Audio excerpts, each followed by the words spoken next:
I would encourage people to like steel man the opponent as much as possible, as opposed to thinking that they're like weak and old and it's just because they don't understand us. Like, what if they did understand us and they hated what they saw? That's what I see in Washington. That's what I see my opponents as, like people that are just like us. Like, they're smart, they're educated, they understand it, and they hate it. That's a lot more formidable than an opponent.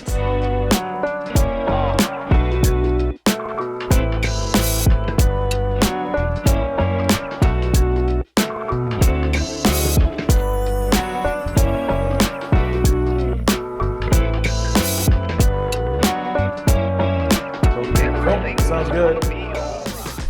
Nick, thanks for joining us. I'm glad to be here. Thank you. Yeah, straight from Miami.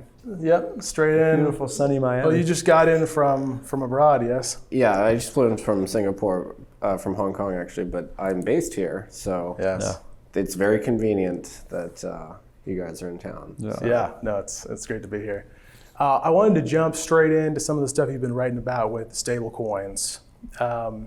So you seem very bullish on the whole scene, but there's a sense in which stablecoins, one of the original promises of Bitcoin and crypto was this divorce from the Fed, divorce from dollarization and control. Stablecoins, being pegged to the dollar, you lose that piece. Can you just talk about what do you see in stablecoins? What makes you bullish on it? And how do you see that balance? Yeah, I guess there's like two tribes of sort of crypto people at the end of the day. I mean, there's a lot, but there's two tribes of ideological crypto people. There's the people that think the monetary policy itself is broken and we need a completely new unit of account and store of value, and like we need to completely reimagine central banking. And a lot of those people think that we should have like a non-discretionary monetary policy, and that a lot of society's ills are due to discretion in monetary policy and how the issuance of fiat currency is used to create unequal outcomes in society, right? So a lot of the hardcore Bitcoiners think this. And I'm very sympathetic to that view, very sympathetic. However, there's a different ideological strain, which is, well, the real problem is that the rails of finance are used for control and for the dissemination of political objectives. And I'm also very sympathetic to that view. That's probably one where, in terms of like the winnable battles, the battles we can win that battle, and we are winning. The monetary policy question will be more of something that plays out over like decades, I would say. As we have this debt crisis, I think everybody knows we've kind of a major sovereign debt crisis that's emerging, that's on the horizon, that's going to take a lot of time to play out. In terms of the territory that we can seize for ourselves of freedom and autonomy, we can win on that second front today, and we are winning. And the way to do that is by stripping out like the Federal Reserve and Washington and New York and the financial regulators in the US from their aegis over finance itself, which has become historically very, very concentrated. So if we can eliminate the centrality of the financial regulators in Washington, the Federal Reserve, and the US dominated correspondent banking system globally, we've achieved something really, really good. Which is depoliticizing finance. And this isn't even a right-wing position. It's right-wing by virtue of the fact that the left dominates right now and has this institutional control over finance, and they're using finance for explicitly political objectives. This is actually one of their key things. That's why they care so much. That's why they hate crypto so much. But it's not actually a partisan issue. It's just partisan by virtue of the fact that there is this current state of affairs, which is highly politicized. Right. And so if you're proposing a neutral, apolitical alternative, it looks political, but it shouldn't be, right? Everybody should have the right to transact privately, freely, without being debanked or cut off from payment processing or being cut off from able to do business on the internet based on who you are and what you think. Does that make sense? That does, yeah. So you get the advantage of breaking the hold on the rails of transactions in finance. And I think people don't realize how complete and insidious it is and how difficult it is to compete there, right? Like after Dodd-Frank, after the financial crisis, Dodd-Frank basically made it impossible to create a new bank. Right. If you look at the rate of bank creation, it went from this to literally zero, literally single digits. And the US has thousands of banks and credit unions, like per capita, a huge amount. And we had all this competition. You've had a massive wave of consolidations in banking from the 90s as it became more and more expensive to be a bank. As rates were low, they're high now, right? So that's actually part of the discussion. As rates were low, it wasn't very profitable to be a bank. And then after Dodd-Frank, it became basically impossible, right? They were very high fixed cost. And after that, as we've had this also full digitization of finance, finance became this incredibly powerful tool to control people and determine who gets what. So you see the politicization of credit, right? You see like this new nonsense with credit scores where if you're worse, you have a cheaper mortgage, right? It's like complete upside down, topsy-turvy, bizarro world stuff. Yeah. You have racial preferences in credit assignment, and you have conservatives on the internet.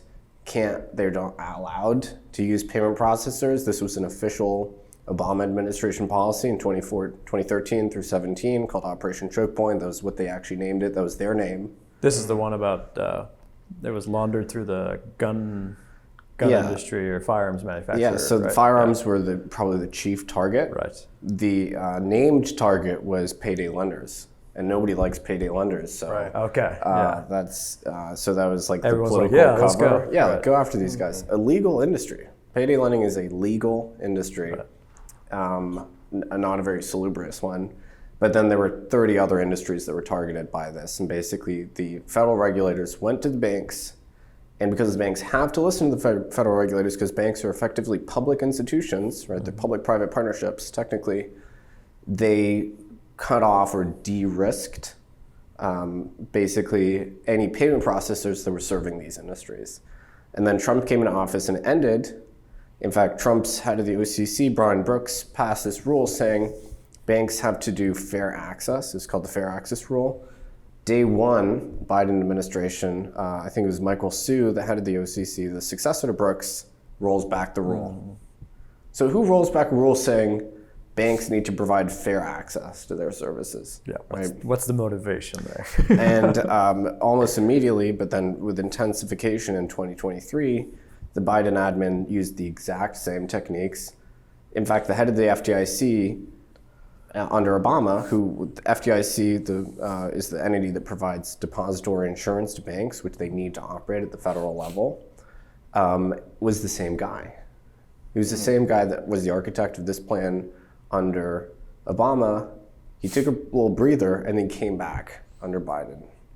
Also, a lot of Biden's cabinet was handpicked by Elizabeth Warren, and as part of the sort of like radical progressive side of the Democratic Party, she's very intent on politicizing banking and basically consolidating all banking and finance within the federal apparatus, specifically disempowering the states, federalizing everything, and making the entire thing surveilled and controlled. And that's what they've been endeavoring to do for the entire history of this administration, but intensifying in 2023 as they realized crypto was a potential spoiler. And so they went after crypto heavily, and stablecoins specifically, because stablecoins allow you to transact with dollars outside of the banking system, basically restoring us to a prior state. And they absolutely hate that. So that's what they did this year, and they're still doing it. Why do you think they targeted stablecoins specifically? Well, they've been going Rather than after space. everything in crypto. So like DeFi, they've been going after through the CFTC. Crypto tokens, token issuers, which I'm not that sympathetic to, frankly. They've been going after through the SEC. Crypto funds and custodians, they've been going after with these obscure accounting rules that they keep changing. Banks, they've been going after. But I would say the main target is stables, because stables are the killer app of crypto, and they've been very, very successful.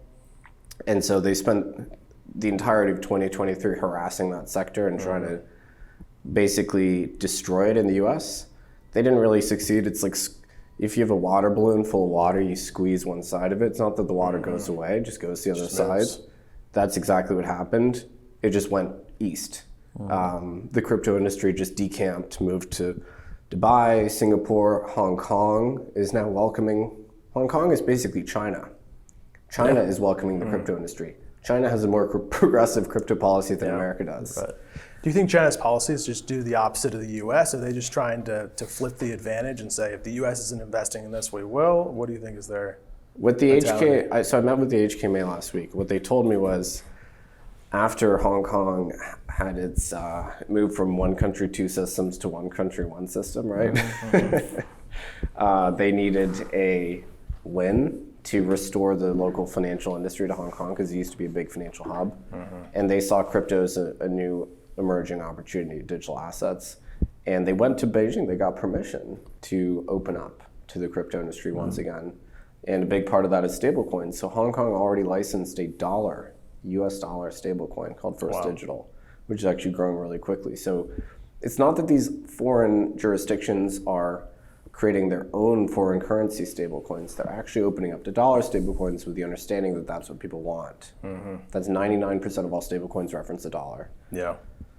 So you mentioned stablecoins as the killer app of crypto. For people who are not familiar with stablecoins, what they are, like what's your layman's definition / bull case?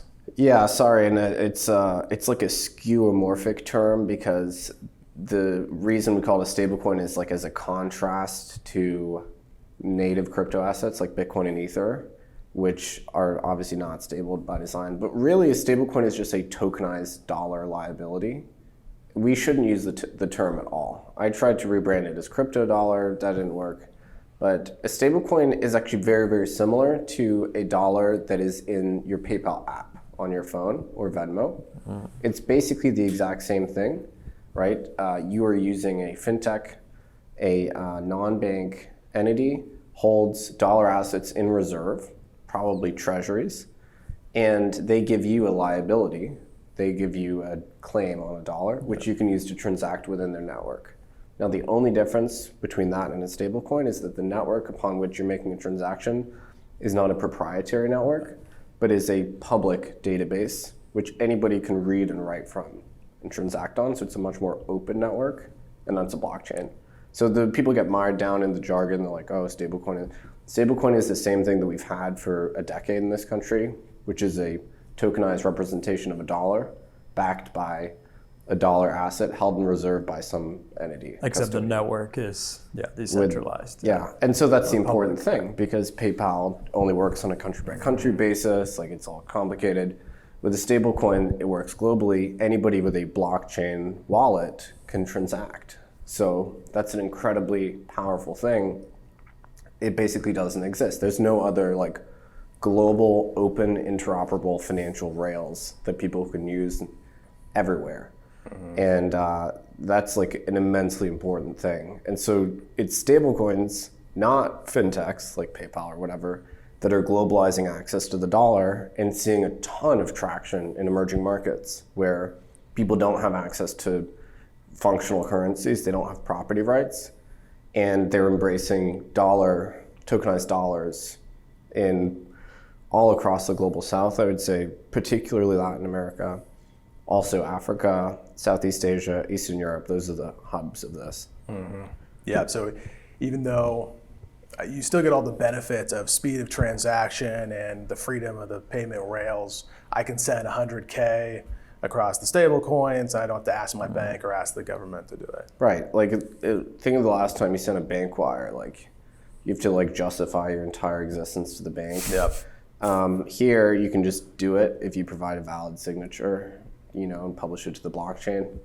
And there's basically no limitations. Of course, like the issuers of these stablecoins, they do have typically a freeze and or seize function. So like if they see that a blockchain address is associated with like a terrorist group or something, they can still freeze their coins. So I would say it still ultimately comports with a light touch financial enforcement mandate, but it doesn't comport with the current approach to finance in this country, which is a presumption of guilt, right? Why are you doing this? Why are you sending the money? Exactly. Who It's paid like, you? Who are you? How dare you? Yeah. Also, I saw on Twitter that you tweeted, "Go Trump" or something. You're done. Right. Yes. So like that's the difference. So like, yes, some financial enforcement makes sense, but the paradigm we've found it, and we've been boiled, we're the frog that got boiled in the pot over the last 40 years as finance became digitized, is like a crazy topsy-turvy paradigm. Like we have this 1976, there's a Supreme Court case which created this thing called the third party doctrine, which meant that you have no assumption of privacy in terms of your financial details that are held with the bank. The government can freely sample that without a subpoena. They can freely access your data in the bank, and this is based on a Supreme Court case. And because all transactions happen through banks, you just have no financial privacy. And then it got even worse as like these big tech companies got into payment processing and finance. And of course the big tech companies massively centralize everything. And you end up with a dozen Silicon Valley leftist bureaucrats sitting in San Francisco that decide who can and cannot make transactions. And that's like a completely insane situation, which everybody thinks is normal. But it's not. It's not at all normal. It's just because we've had this like massive consolidation of finance through banking and through the emergence of tech companies that mediate financial transactions. And yeah, we all think it's like the status quo is like ordinary and fine, but it's just not at all. So we're like completely reimagining it. If we go back, I read a great essay that you wrote. There's an older essay that you republished about Washington and making a canal. Oh yeah, you read that one? Yeah, it was fun. I liked it a lot. But it gets it kind of goes different places. It's interesting in many ways. We'll put it in the show notes. But one of the interesting things about it was you talk about how the various founders' instincts toward or against fiat, and just kind of how they, even from the founding or pre-founding, they're starting to think about like how they set up monetary policy and what that's going to do, 200 years down the future. Can you talk a little about that and maybe how the setup of the game, 200 years ago leads us to where we're at now? Yeah, I mean, they would look at our modern financial system and find it completely unrecognizable because the federal government controls finance in this country. And of course, if you look at most of the founding fathers, with some exceptions, like they were very adamantly opposed to the total federalization of finance. And of course, things worked very differently in those days. And like, it wasn't until 1913 when we actually had the Federal Reserve that was created. And so that changed things dramatically because now, post 1971, like we've been on a pure fiat standard, which is historically unprecedented, right? Like, of course, before that, the dollar was linked to gold. And so that massively concentrates power because it gives you the ability to create arbitrary quantities of paper wealth and distribute that through government spending, which is historically elevated. It's like 35% of GDP or something right now. It's like completely absurd that the government wields that much percent of our productive capacity. And the only reason they're able to do that is, of course, by running huge deficits, which is financed by the issuance of the dollar and inflation. So that's one way in which things have become completely unrecognizable. The other is, historically, there was a balance of powers. I know this is a crazy concept to like people today, but the states had the power to charter banking institutions. In fact, between 1830 and 1860, we had a period of free banking where anyone could basically create a bank, and they were mostly chartered at the state level. And it was a kind of unrestricted system. It wasn't pure free banking. We won't get too much into the details there, but effectively the states used to be, and the banks issued at the state level used to be the main ways through which money was brought into existence. And at the very least, over the history of this country, the states have had this parallel role as charterers of the banks. Now, more recently, in recent years, the federal government has decided this paradigm's not okay, and the states aren't allowed to charter new financial institutions. In fact, no one's allowed to, but certainly not the states. And if you are going to create a new bank, it has to be at the federal level, and you have to be beholden to these federal regulators like the FDIC. But as we just discussed, the FDIC and other federal financial regulators, they treat banks as political playthings. They don't just treat them as neutral service providers, but they should be understood like that. Banks should be treated as like utilities, right? Like electricity, water, right? Or like internet providers, all the, like neutrality was a big debate a couple of years back, but like that's how banks should be thought of, because they are public institutions. So they shouldn't be allowed to be opinionated, if that makes sense, right? That's the deal the banks strike. Is like they have this federal type of insurance, thus they should be neutrally serving the American people. But this has been warped and changed just in the last decade or so, but especially in the last year. And now the states have been trying to charter new types of banks. Like Wyoming had this special purpose depository institution. Some entrepreneurs tried to create banks through this. The Federal Reserve went to them and said, no, you don't have access to the master account, which is sort of like the core of finance at the center of the Fed. Mm-hmm. So the Fed is now exercising discretion on who's allowed to connect to the Federal Reserve payment system, even if a state validly chartered this firm. So the states have been stripped of their power to charter banks. And this is a massive shift that people haven't noticed. But it's a huge, huge change. And I think ultimately state legislatures and governors will realize, hey, like we actually used to have this like pretty important toolkit, and like I think it's like kind of in the Constitution or something that we're allowed to do this. And that has been completely obliterated. Is there I'm sure there is, but maybe I'm wrong. Is there a benign reason why the federal government is saying, no, you can't. We can't trust you to charter your own bank. Is it just don't run with scissors? Exactly. You'll hurt don't yourself. Run. Exactly.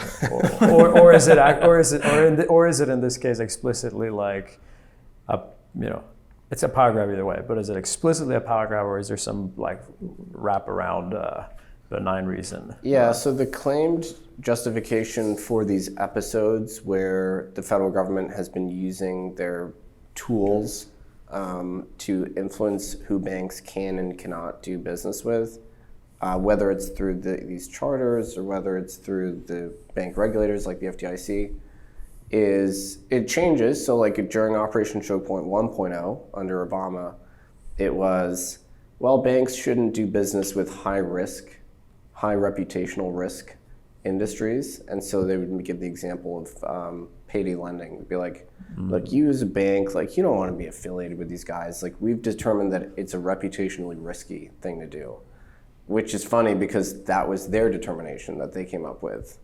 So they decided that it was risky, and then they told the banks that you can't do business with risky industries. Mm-hmm. So it's all very circular.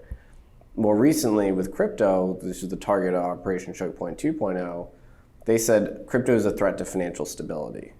And so banks that are touching crypto in some way, that's not compatible with safety and soundness. They love these euphemisms. They said safety and soundness like 1,000 times this year. But I don't really see it that way. Like I don't see crypto as, I know a lot of crypto like radicals would disagree with me, but I don't see it as actually a threat to the integrity of the financial system. Like the financial system's integrity is being questioned now because interest rates were hiked 500 basis points in a very short period of time, thus causing banks' asset portfolios to massively sell off, which is why the banks were kind of impaired in March of this year. And commercial real estate has been eviscerated. Like that's why. Like these are big macro things, and the ultimate cause is inflation shot up because we had tons of deficit spending during COVID. And then we had to hike rates to like deal with the inflation. And that basically sent a lot of the financial sector into bankruptcy. That's the problem. The crypto sector, which is pretty small, is not the problem. Like there's about $125 billion worth of stablecoins that exist right now. The global money, the M2 money supply is in like the tens of trillions, right? So stablecoins are not big enough to cause any risk to the banks. There were 3 banks that like shut down that had some crypto affiliation in March. Silicon Valley Bank had 1 crypto client, I think. Silvergate and Signature Bank were crypto affiliated. Silvergate, they chose to voluntarily liquidate, which is very rare because they felt that they didn't have a business model after the Fed told them they can't do crypto. Signature, they were fully solvent when they were seized, when they were sent to administration. So they actually didn't like collapse due to the crypto stuff. They were taken out. Shuttered down, yeah. Because the New York Department of Financial Services had this like Adrian Harris, they had this political desire to take them out. Barney Frank was on the board of Signature. He's a Democrat. And he said that this was like a political hit job, right? So they didn't fail because of the crypto stuff. They failed, Signature failed because they were forcibly shut down even though they were solvent, right? So I don't think there's like enough evidence to argue that crypto like poses some kind of dire threat to the stability of our financial system. Mm-hmm. And you've argued even the opposite in terms of stablecoins being a purchaser of treasury bonds. Can you talk about that a little bit? Yeah, so we need to find new buyers for our debt, right? Japan owns about $1 trillion of our treasury bills. They're the largest foreign official holder. They're selling it to defend the yen right now. They're selling it. China is the second largest holder. They've been divesting our treasuries for years.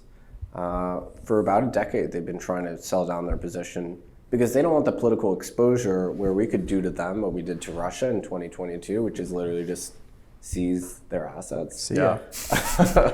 And like if you look at like in India, for instance, like they hold some, and I think what we did to Russia, like moral justification or not, it undermined the confidence that foreign governments have in our debt as a store of value asset. Typically, U.S. treasuries have been considered as good as gold, like the ultimate store of value asset, right? And that's great for us because everybody's buying our debt, right, so we can issue debt cheaply, right? If everyone stops buying our debt, they sell our debt, yields rise, right? Because you have to pay a higher yield to convince someone to buy your bonds. And that makes life very expensive. Like yield interest, short-term T-bills are like 525 basis points right now. Everybody feels that that's very expensive. It's like difficult to do business. Finance isn't occurring. Like why would you start a business or do anything when you could just get 5% on your cash, right? Yep. So it's a massive drag on the productivity of society. It's called the crowding out effect. When government debt is really high and interest rates are really high, basically like all finance and corporate activity grinds to a halt, and that's what's happening right now. That's why everything feels so bad. And so anyway, the point is we need people to buy our debt, but the US banks themselves are not buying treasuries. Other types of official institutions are not buying treasuries, and foreign central banks are not buying treasuries because they either think it's a bad store value asset or they're worried about us doing some kind of political reprisal against them if they offend us. And of course, China has good cause to be worried, but like even look at India, for instance, like entities that could have been our friends can turn into our enemies really quickly. So like India had assassinated someone in Canada the other day, right? So like things like that happen, and like maybe the US would say, okay, that's the same thing as invading Ukraine, like we're gonna seize your, so like the point is, a lot of these of our like friends and enemies have cause to think that we might be seizing their treasuries. And so anyway, the point is they're selling out of their treasury position. Foreign holders of our treasuries have been declining since 2014. And stablecoins are a brand new buyer of that debt, right? Like whenever you buy a stablecoin, the issuer of that stablecoin buys a treasury to back it, right? So they create a liability, they have to purchase the asset to match that. And it's still small. So as I said, it's about 125, 130 billion is the aggregate market cap of all the stable coins. But that's grown from zero over 6 years. And if you were to count them as a sovereign nation in terms of their treasury bill holdings, they'd be the 16th largest. The sort of like crypto, the nation of crypto would be the 16th largest holder of U.S. treasuries on a national basis. Yeah, it's not non-trivial for sure. Ahead of Saudi Arabia, ahead of Germany, ahead of Mexico, ahead of South Korea. So it's like pretty significant. Mexico especially being interesting because it's right. You'd think they would have a lot neighbor, of treasuries because they're a big trade partner. So this is the story that I think crypto people will need to tell to Washington. Like what we're doing is actually good for you, in the sense of being able to honor the debt payments and like being able to handle these large deficits. The way in which it's not good, of course, is it does strip Washington of its discretion in politicizing finance. You're saying it's not good for Washington? Not good for Washington. Yeah. It's not good for basically the deep state, but it's good for the solvency of this nation. So I would say it's good in two ways. Yes, yeah. I'm curious if we think about it from a comms perspective. I was listening to Lulu Cheng, the survey, talking about. Oh, she's great. Yeah, she's great. Yeah, but she was talking about the messaging around Bitcoin and how Bitcoin. So I'm going to talk about Bitcoin for a second, but then talk more broadly about stablecoins. She was focusing on Bitcoin. She was saying, so it's a decentralized, coin or crypto. So, from a comms perspective, there's no one central like apparatus that tells the masses, here's what Bitcoin's about and here's how it works.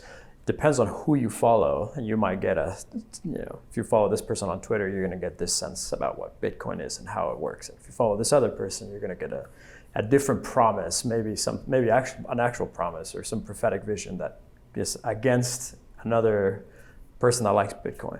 So on the stablecoin, maybe at a crypto level in general, but on the stablecoin side, what would you propose the comm strategy should be from people who are passionate about this stuff, but want, your average American to start adopting this, so that when they go Google stablecoins or what's Web3 or crypto or any of this stuff, they don't just run into a bunch of leet speak. They're like, I don't know what any of this means, when it could be something that would benefit them tremendously, but it's just wrapped in this, as Lulu Cheng says, it's the equivalent of going to a website and the main message saying, this blog is built on WordPress. Yeah, like, what does that mean? Yeah. Like, that's useless to me. Yeah, it's like you're reading the HTML instead of reading the actual website content. Yeah. Right.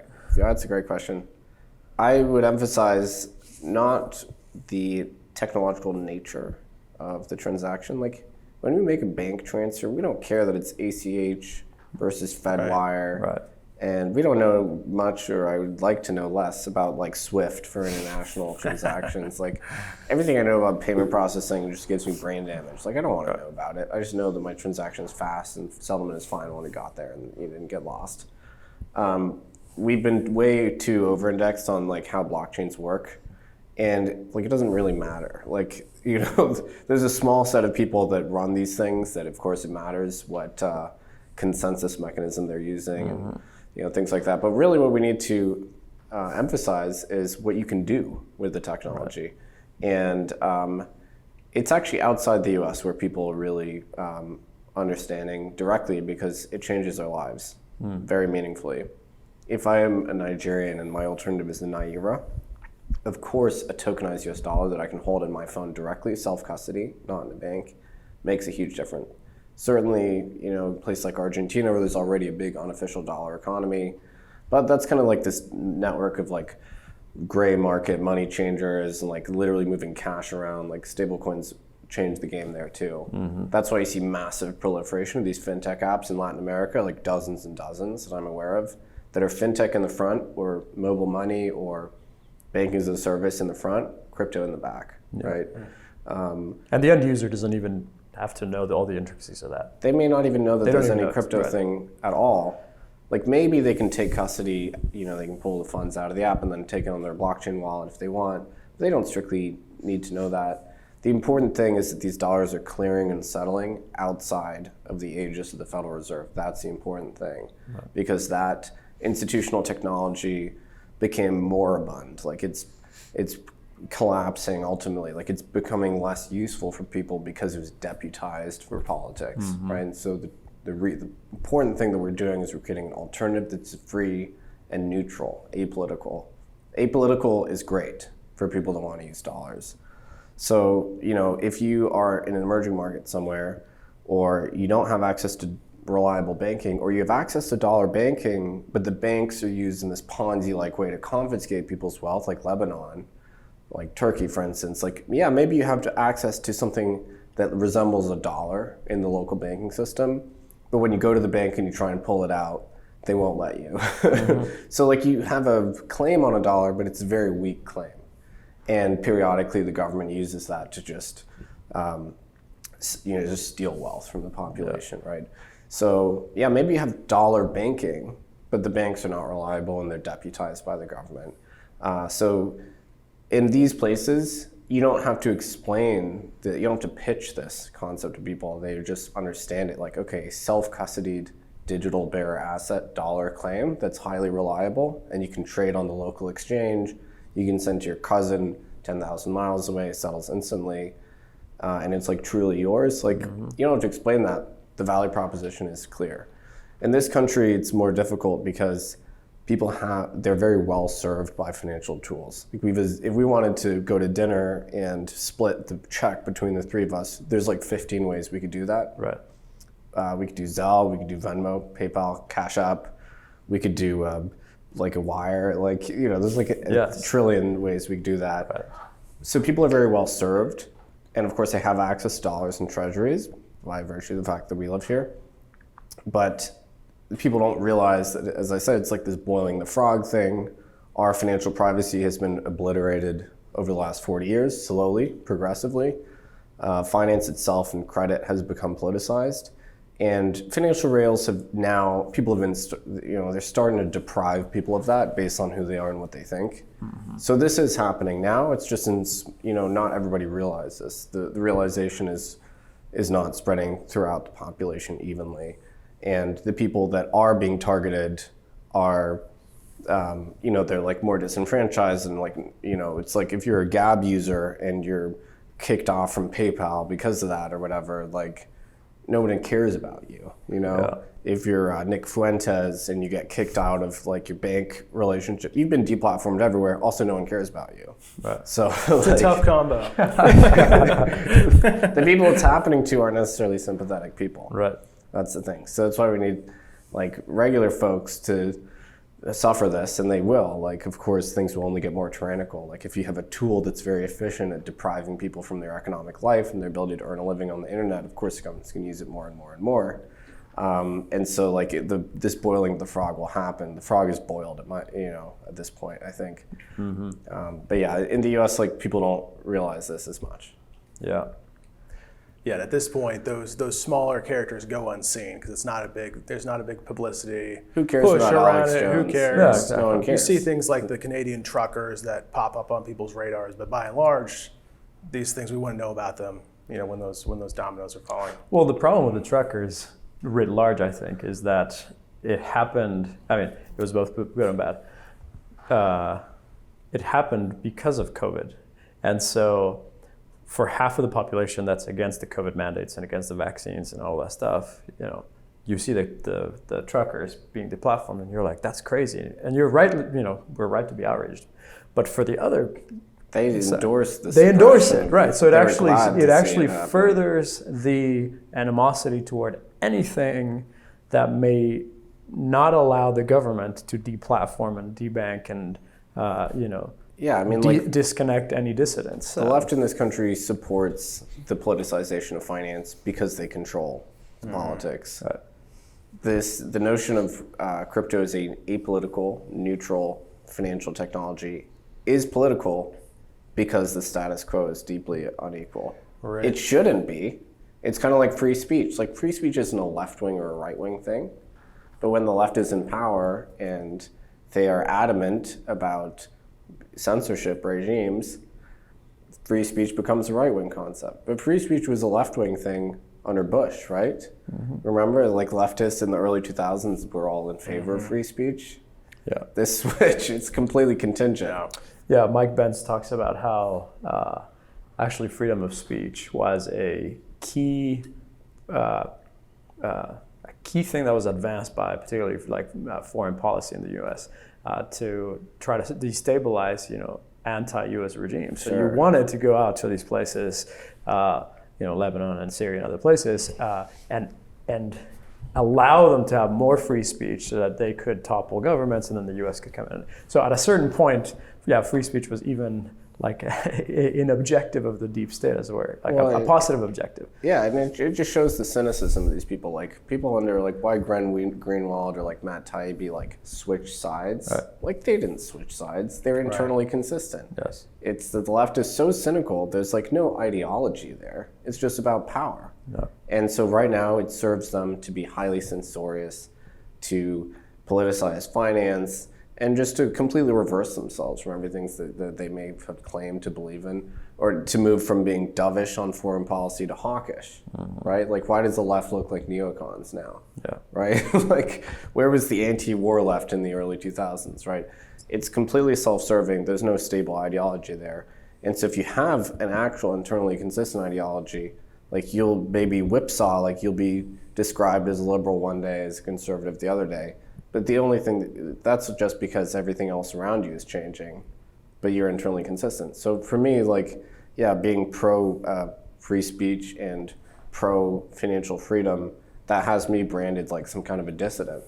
But that's not the way it should. That's not how it will be universally. You're dissident insofar as the current like status quo / regime is concerned, but not a dissident historically, and certainly not relative to the foundation. And these ideas should appeal to anybody that believes in like the fundamental precepts of like freedom and self-determination.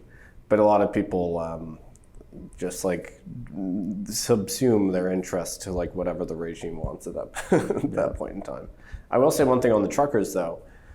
It showed the failures of crypto as this like fundraising mechanism, because ultimately the Trudeau admin was able to actually freeze a lot of those Bitcoins, like trace them, identify where they went.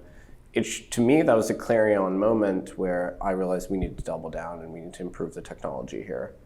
Our ability to resist state interference is actually worse than I thought. And that was recent. That was what, 2021? For me, that was very sobering because I'd been in crypto for like 9-8 years at that point. I thought that we'd come a lot further than we had. And I was really disillusioned by that, because we as like the crypto community let these people down because they were not able to effectively fundraise and organize themselves. What were the key sort of weak points, stasis points for that It was defeat? the ability to track transactions on chain and like identify where they went. And for Bitcoin specifically, a lack of good wallet technologies. So I think a lot of this is being addressed, but also the fact that it was all being done in Bitcoin, I think for ideological reasons, was also, I don't know if it wouldn't have been different with stablecoins though, because like with stablecoins, you can freeze them if you can persuade the issuer to freeze them. Right. But yeah, like ultimately Canada was able to marshal the courts and like freeze a lot of these Bitcoins and get judgments against the people that were coordinating the campaign. I mean, I guess there's not that much you can do if there's like a full frontal assault, which is endorsed at the highest level and is unconstitutionally being done through the courts just to like squash this. Maybe there's not that much you can do in that case. I think crypto does help like for that 99% of the time when that's not happening. But yeah, I was pretty disappointed because we actually weren't really able to do that much in that case. It really showed how much power the state has. Yeah, and if they don't come at you from this angle, they'll come at you from this other angle.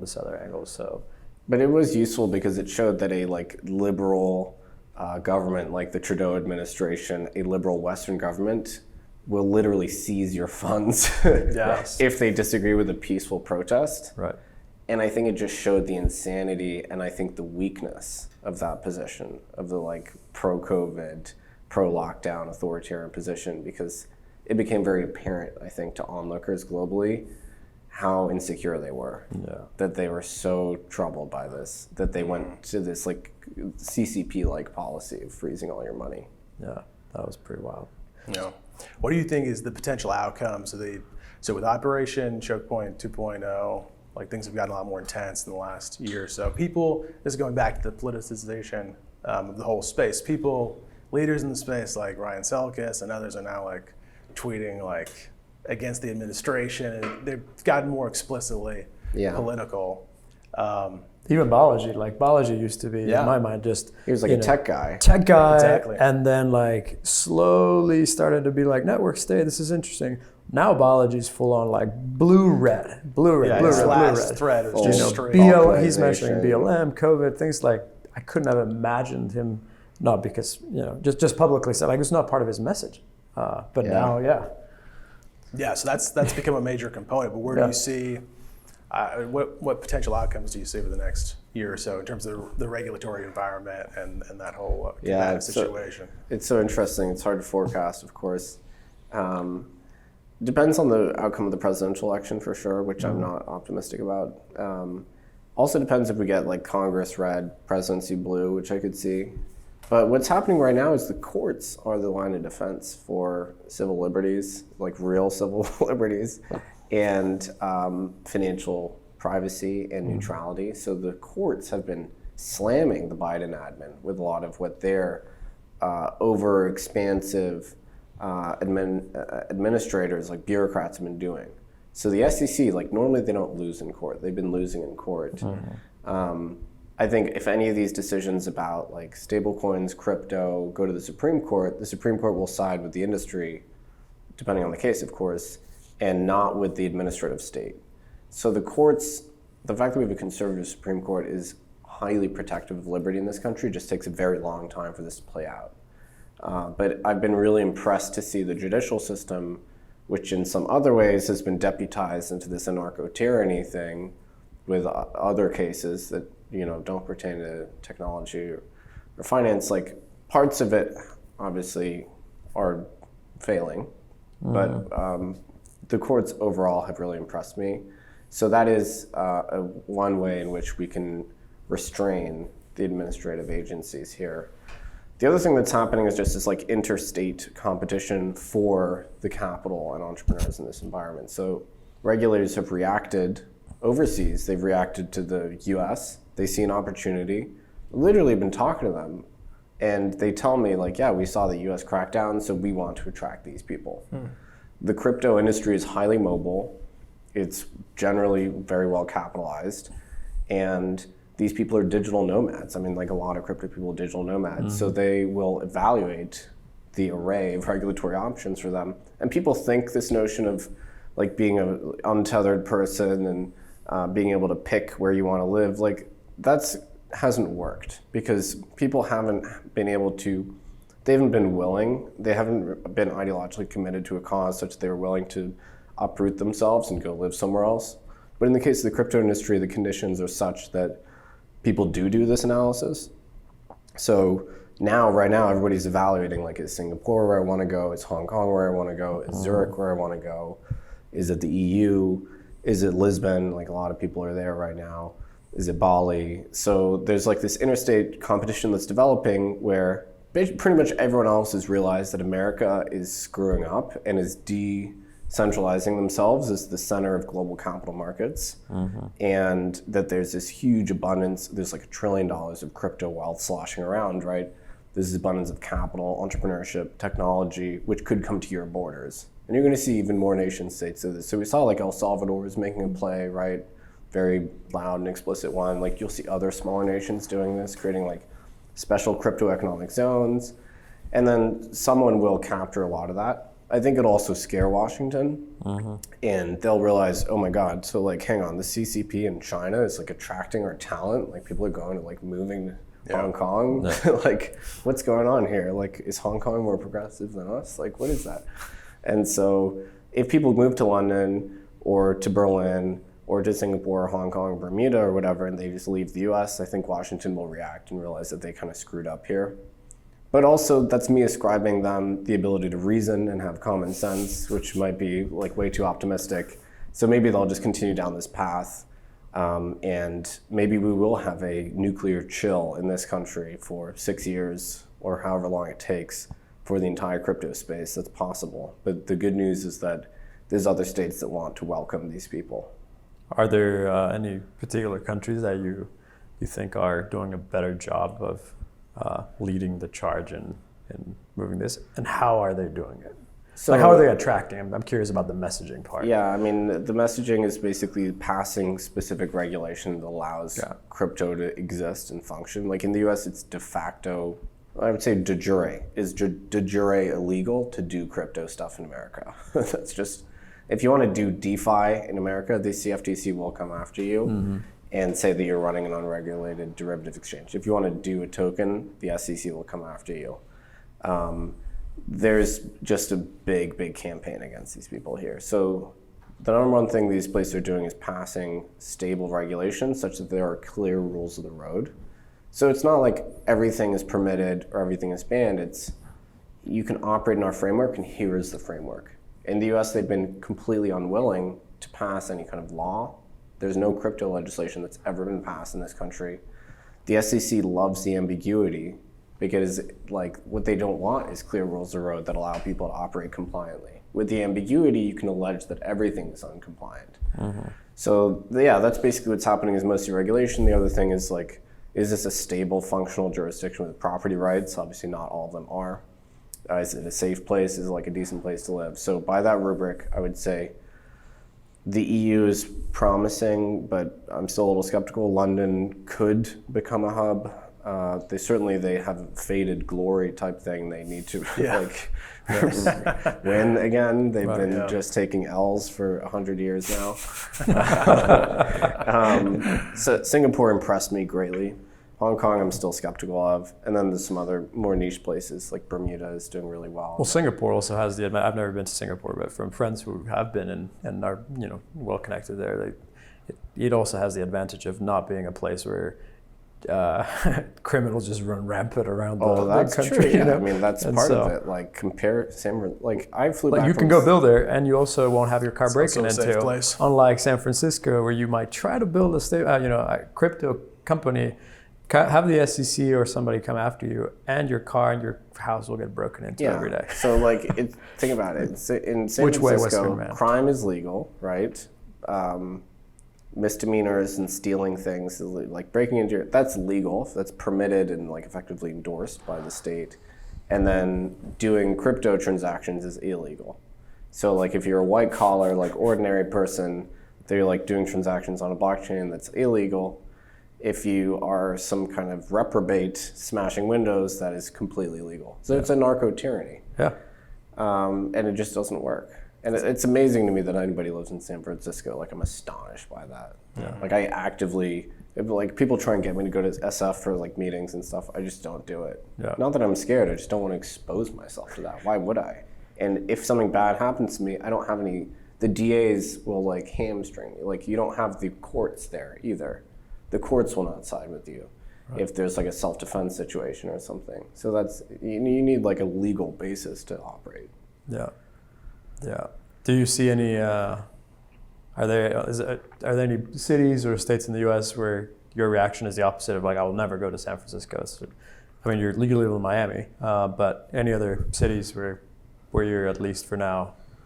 Go live there, go build there. Yeah, I mean, I did this literal analysis in 2020. I made a list of every city, every major city in the U.S. and like I evaluated them based on like quality of life, ability to be an entrepreneur. Can you start a business? Is the state going to confiscate wealth from you with like insane taxes if you actually make any money? Are you going to be safe? Do you have the right to self-defense? And Miami was the obvious number one choice. Like it wasn't even close. But Texas is also a decent state. And then there's like other states which there's a mixture of those conditions, but have been very clear about wanting to attract crypto folks and capital and entrepreneurship. Wyoming is a good one. They have a really interesting like political approach there. New Hampshire maybe. But yeah, for me, Florida was like the obvious choice, like not even close. Yeah. Curious, kind of switching gears a little bit here, but with how much has been invested in AI over the last year or two, like that's been a big focal point just nationally in the tech scene. And I remember like one of the early examples that people had of a DAO was like, you could have a robocar fleet and it's got a digitally native currency and it like runs itself, like you set it up and it like goes and buys more cars and like they can pay for gas. It pays for gas, it like charges them, it does everything. Curious, what do you think the impact, like what's the potential impact of that whole space on crypto? Like is there potential there for those types of applications? Is it a good thing? Is it just a brain drain? What I like about AI is that it took a lot of the hot ball of money that was, like it kind of infecting crypto in a sense, the like money. The loose money, and now everybody is putting that into foundation models and stuff in AI instead of creating malinvestment in crypto, which for me as a crypto investor is great. Right, so you can channel it. So like the noise is gone from our industry and it's like over there in AI. Right. I also invest in AI. Like, I've invested in like data center businesses to do rendering stuff for AI, and it's like it obviously benefits from that. But personally, selfishly, I'm grateful that AI is like harnessing all of the the excitement in venture capital. There's people think there's like a ton of crossover between crypto and AI. I think there's some. So like, I think I have some time for the people that want to create decentralized compute or like Uber for GPUs, and with the acknowledgement that the large data centers will become probably political targets, like for sure. Like, I mean, we already have the AI decelerationist people like Yudkowsky talking about cruise missiles on data centers. So like that's going to become very, very politicized. And so a decentralized topology for compute similar to finance is very important. I think it's like one of the most important political issues of the next 10 years. There's also ways that crypto can help with AI, as in you can use a blockchain for timestamping to ensure the true authenticity of any digital arbitrary piece of content. And so as we move towards a world where all content could have been deepfaked, or like no content is reliable anymore, you can use blockchains to at least attest to the stuff that is true and real. And I'm not saying like a blockchain is this magical database that makes information true. Like people sometimes misunderstand the argument.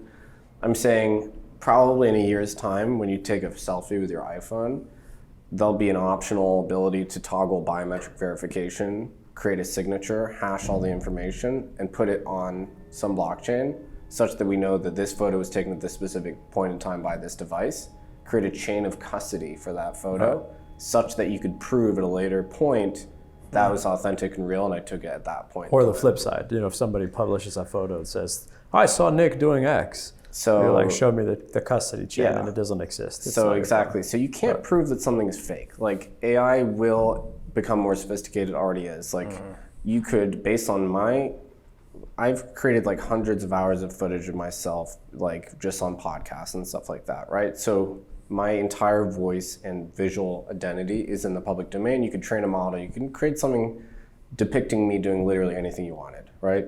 It'd be trivial for any of us to take this podcast, use our voices, and create audio file of us saying literally anything, right? Yeah. That's where we are.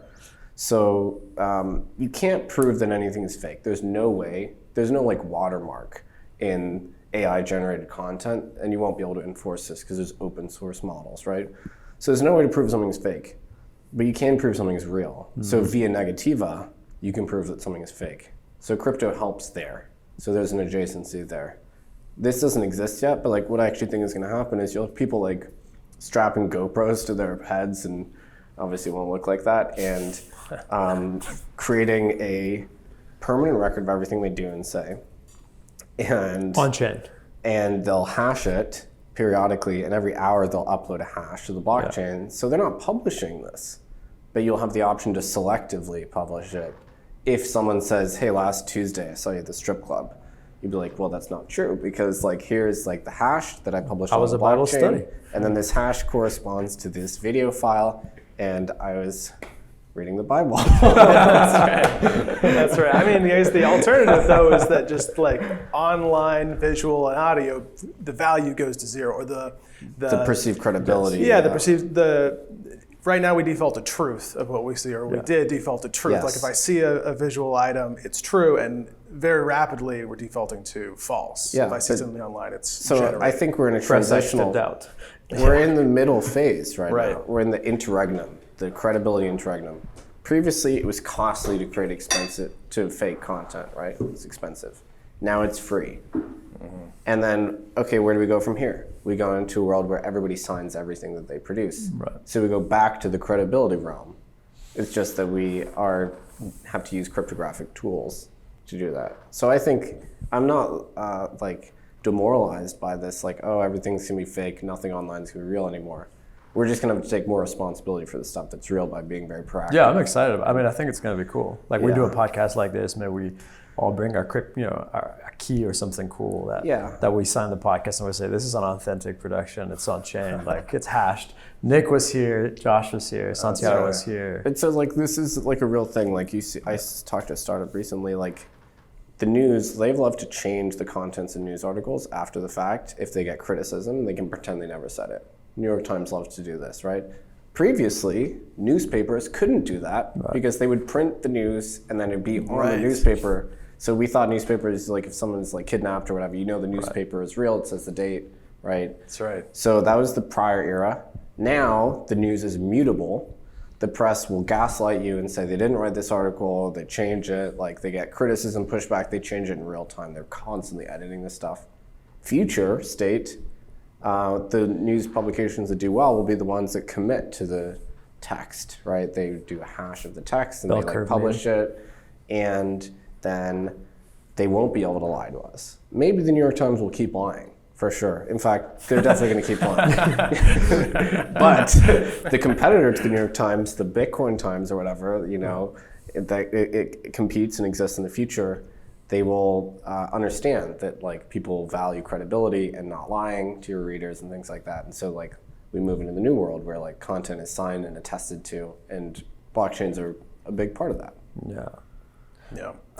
How much of moving this direction, which I think is cool, like being able to use emerging technologies to prove that things are true and good and ideally beautiful. How much of thinking back to regulation in the state? So there's a lot of the left, deep state, all that stuff. They hate crypto because of what the threat that it poses to the power they have. But how much of their regulation or disdain for and AI, let's roll it into this conversation, AI, crypto, it's also, do you think, comes from the fact that, and as we're talking about all these cool innovations that are coming out of both of these spaces, how much of the regulation comes from just the fact that a lot of the regulators are old? Like just the speed of innovation in crypto and AI, and you look at these congressional hearings, I think it was a Twitter one, and I forget who it was, but one of the congressmen or senators, whatever, it was a Senate hearing or Congress hearing, was like, "What is Substack? What is you posted this on a site called Substack?" What is and he's like, "What is Substack?" And like, Substack is nothing crazy, but it was like a mind-boggling concept for this individual that rules us, that Substack is a thing. And so you're like, I don't know if I trust any of them to, maybe not out of malice, but just out of total ignorance, the speed of innovation that we're seeing in these two spaces, to even wrap their minds around what this represents. So I'm just curious about your thoughts there, especially since you grew up in DC. And yeah, I mean, I think it's a very seductive thing to believe that our enemies are enemies because they're old and they haven't like taken the time to understand the technology or whatever, and like either they'll eventually learn and understand and then they'll be on our side, or they will retire and then younger people will replace them and the young people will understand it. I think that's very seductive because it implies this kind of linearity, like, okay, just wait a little bit and then we'll win. But I don't believe it. I think a lot of the opponents of crypto that I see in Washington, like their aides, like they're actually pretty young. They actually understand it. So we have like intelligent, highly motivated people that understand what we're trying to do, and on AI, frankly. Like pretty much anything that's pro-technological development. And pro like private free enterprise that's happening outside of the state.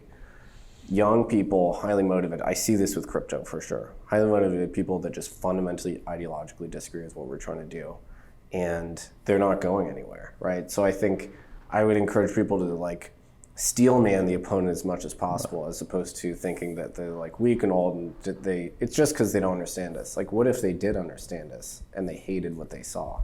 That's what I see in Washington. That's what I see my opponents as, like people that are just like us. Like they're smart, they're educated, they understand it, and they hate it. Mm-hmm. That's a lot more formidable of an opponent. Right. Yeah. But you want to, when you're like training for war, right? Right. You don't want to imagine your opponent is some like weak, frail, like pathetic creature that you can just like knock over easily. Like, you want them to be as strong as possible. Are there people, public figures right now who do you see as the main drivers? The dark Nic Carter. The dark Nic Carter. Yeah. the anti-Nic. Yeah, anti-Nic. Yeah. Like hit my DMs, guys. I want to find out who you are. Yes. I would say like in Washington, the anti-crypto people are like a lot of the Elizabeth Warren toadies that she, as a part of her deal with the Biden admin, put into power. Like people don't realize this. Like the progressives have a ton of control in DC because they're like deals struck where like they could put their staffers into the White House. So I would say like in the Fed, it would be like Lil Brainard, who's like an up-and-comer Fed. She's very skeptical of crypto. Like, I'm not saying I have any personal animus with these people at all, but just these are like the big opponents of crypto in Washington.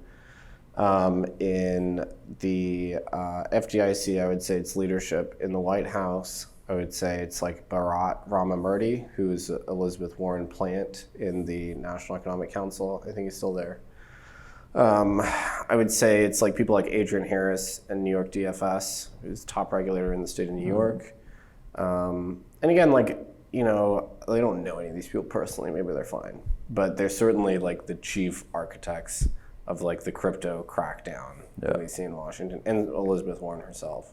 Do you think Brian Armstrong's like lobbying and, you know, DC work he's trying to do, and he's been doing kind of publicly over the last few years, especially in the last year, do you see that going anywhere positively, or like toward for crypto and Bitcoin, or do you think the fight is not at that state level?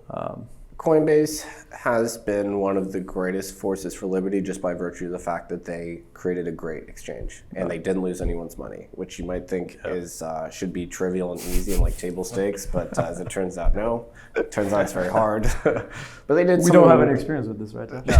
No. They did something no one else did, which was hold on to your money for 10 years and they didn't lose it. So like that's the number one important thing that they did.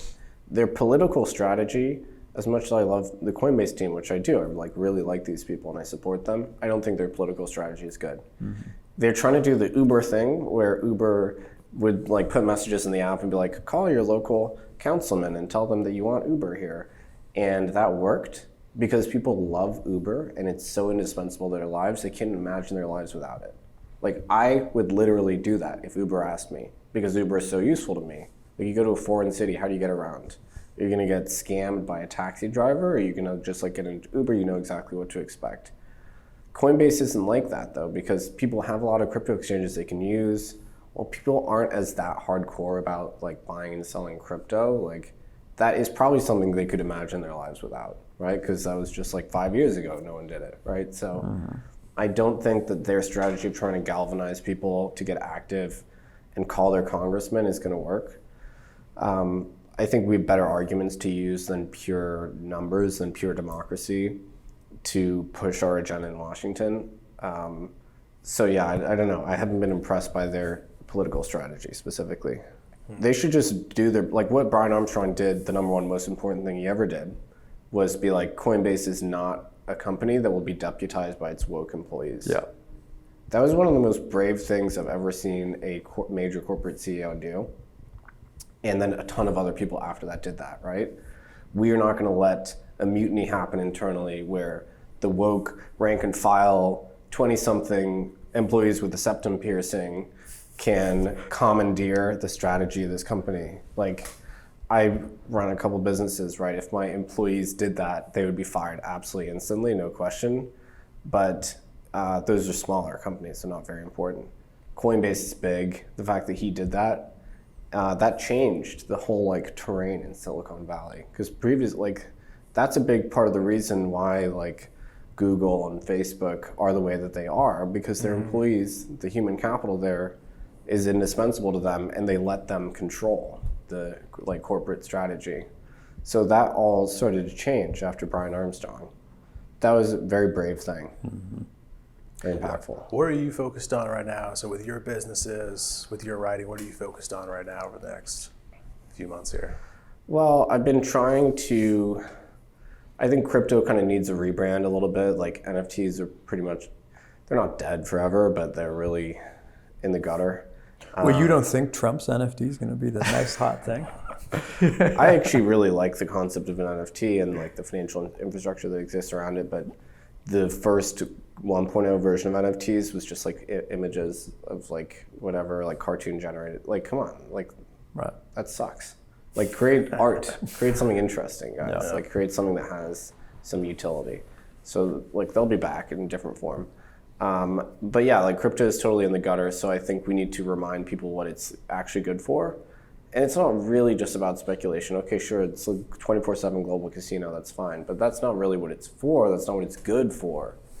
it's good for creating a new independent financial infrastructure for the world, which is neutral and apolitical, which distributes dollars to the world's population. That will be a very disruptive and important thing. It is already. I wanted to remind people of that. So I did like 10 talks at different conferences.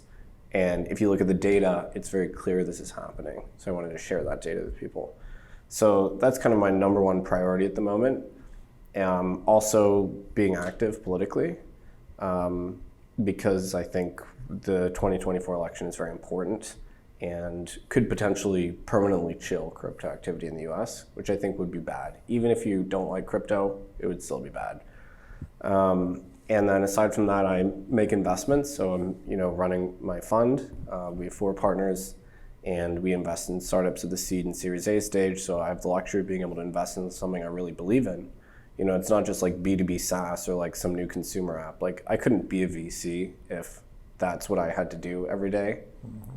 You have to believe in what you're doing because VC is hard. So you need to wake up every morning and be glad to do it. And when you're funding these companies, like really think you're making a change and funding a company that otherwise might not exist and allowing an entrepreneur to pursue their dreams that they would otherwise not be able to.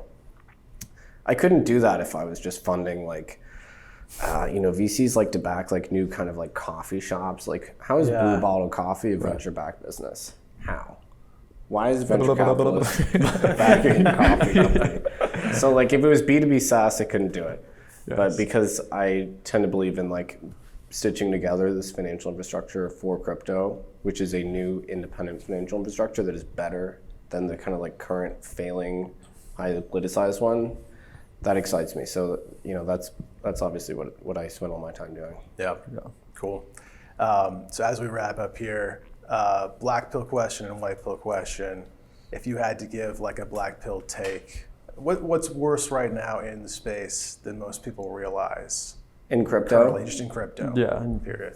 Oh, I mean, I think people are maximally pessimistic about crypto, so it's hard to be more pessimistic than the average person.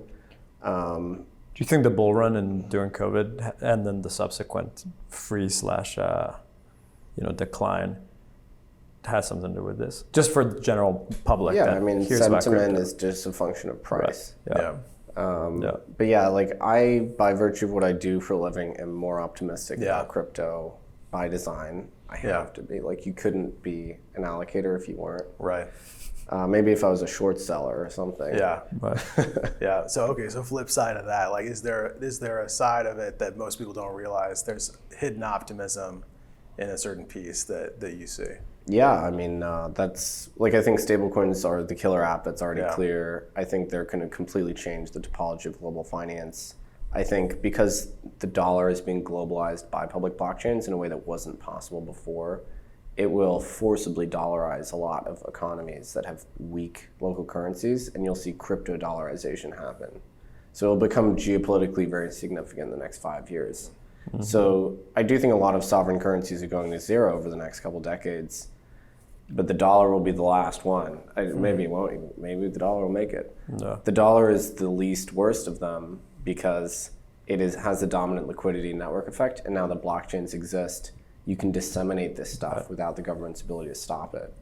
And so you're going to see this wave of like crypto dollarization happening, in particular in emerging markets, which will be very interesting. And I think it will be a net welfare gain for the people that live there. Like it will be good for them. Like it won't be a bad thing. It will be disruptive, but it won't be bad. If people listening to this want to get into stablecoins, like start out, what are your recommended steps? I mean, like I'm not even trying to evangelize, I'm just trying to tell the truth about it. Like crypto stablecoins, like, I don't know, find a way to apply your skills to the industry. What's happening right now is actually the people are being purged from the industry. Like there's a consolidation happening. There's less capital being invested into crypto than there was before. Mm-hmm. And people on net, in terms of the number of employees, are leaving the crypto space. So I would say think carefully about it. Obviously, I believe in it, but one thing that I don't like is this crypto aphorism, like WAG me, like we're all going to make it. Like, we are not all going to make it. Some of us will not make it. Unfortunately. And that was used to justify like the ludicrous excessive spending and like crazy capital raises and like business models that didn't make sense and like stupid NFT stuff and like stupid token stuff. We're not going to WAGMI, guys. And like, think carefully about where you want to spend your human capital, because that's scarce, right? That's like your main resource. And hopefully the next cycle is like more restrained and more functional and better use of capital and things like that.